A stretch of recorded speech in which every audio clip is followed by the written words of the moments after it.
Shalom mga kapatid, sa mapagpalang araw sa inyo at salamat sa inyong panonood at nakikinig po sa ating mga sinishare ng mga kanta.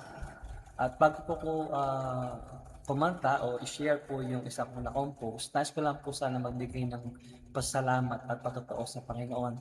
Kasi po sabi po sa Santiago 1:5, ang sabi po ron, kung sino man sa inyo ang kulang sa karunungan, humingi siya sa Diyos at siya bibigyan.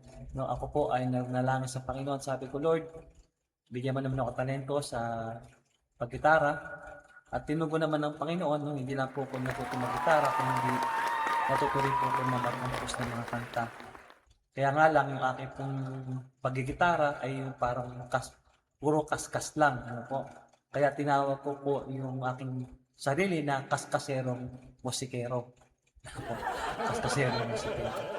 At yung pong kataas-taasan, yun po yung kauna-unahan ko na-compose na kanta.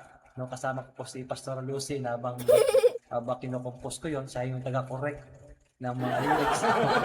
Kaya puri ko sa Panginoon at i-share ko po ngayon yung pong kanyang chords, yung mga lyrics niya.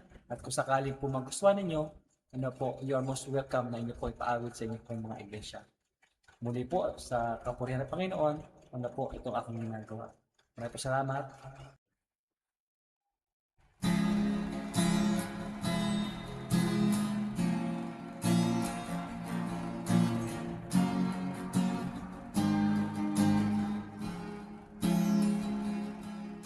Taas-taasan, kabanal-banalan, aking Diyos, sinasambang ko sa aking puso, ika'y manahan, aking Diyos, niyaya mo'y lubog sa aking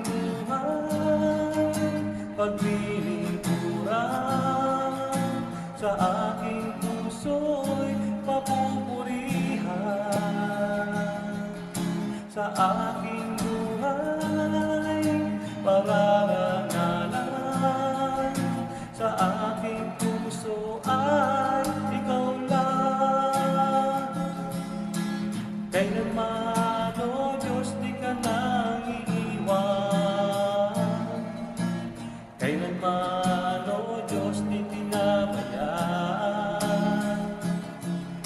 Sa aking puso, sa aking buhay, ikaw lang ang siyang nagbigay. Kataas-taasan, kabanal-banalan, aking Diyos, sinasambang ko sa aking puso, ika'y manahan, aking Diyos, iyaya mo'y lubog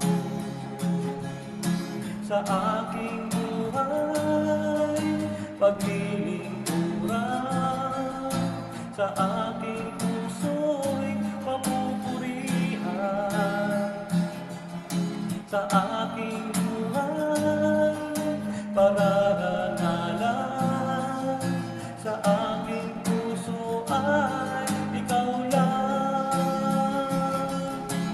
Kailanman, O Diyos, di ka nang iiwan. Kailanman, O Diyos, di pinabayaan. Sa aking puso, sa aking